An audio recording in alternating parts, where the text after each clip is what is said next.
Good evening. West Country charities supporting people affected by domestic abuse say they've seen an alarming rise in calls for help since the start of the coronavirus lockdown. One organisation told ITV News the number of people contacting them has almost tripled. Well, tonight we hear the story of one woman who left her partner and is speaking out to encourage others to get help. For legal reasons, we've protected her identity and disguised her voice. Were there ever moments when you questioned what he was capable of doing? There were moments I was very scared. Very, very, very scared. I've told my friends this before.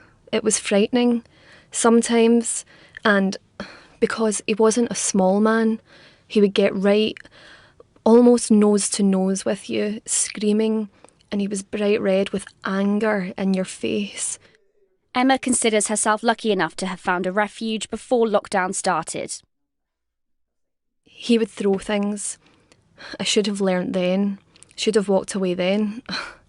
But you don't see it because you're in this mad love story.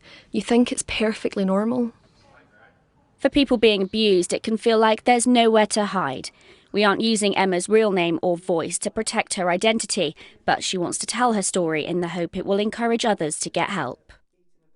He would literally get in my face. I mean, it was so close that you could feel the spit on your face when he shouted at you. He would take my wages, and then if I had to ask for money, you'd think I was asking for the world. It was the control. He had to have control. For Emma and so many others, it often takes someone else to tell them that something's wrong. My workmates, they noticed the change. I went from some fun, loving, crazy person to this quiet, introverted, quiet person. I spoke to one charity, Julian House in Bath, who say this is often the case, and in recent weeks more people than ever have been coming to them with concerns. The calls and the emails and referrals are coming in probably tripled. But if you're feeling scared or intimidated in any way, then that's not a normal relationship. With numbers on the rise in Plymouth too, a charity there told me abusers have been taking advantage during the lockdown.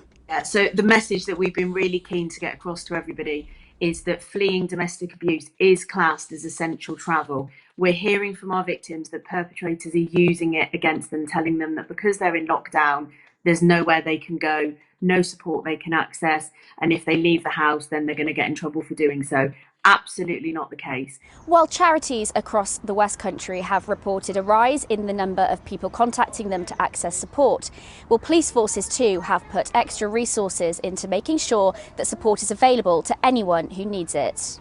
I don't know whether people are worried that they think the police aren't there at the moment because of the crisis, and I think the message really needs to be that they are still there to support you. So if you need to contact the police for help, you can do.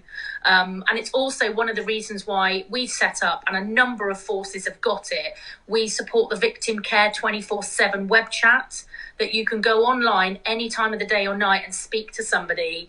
Emma did leave, and she says others out there can too. The weight has been lifted.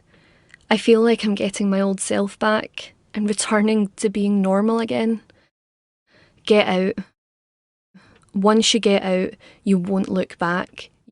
You really won't look back. It will be the best step you've ever made. Lucy McDade with that report there. And if you need advice, there are details of organisations that can help on our website. Just go to itv.com/West Country.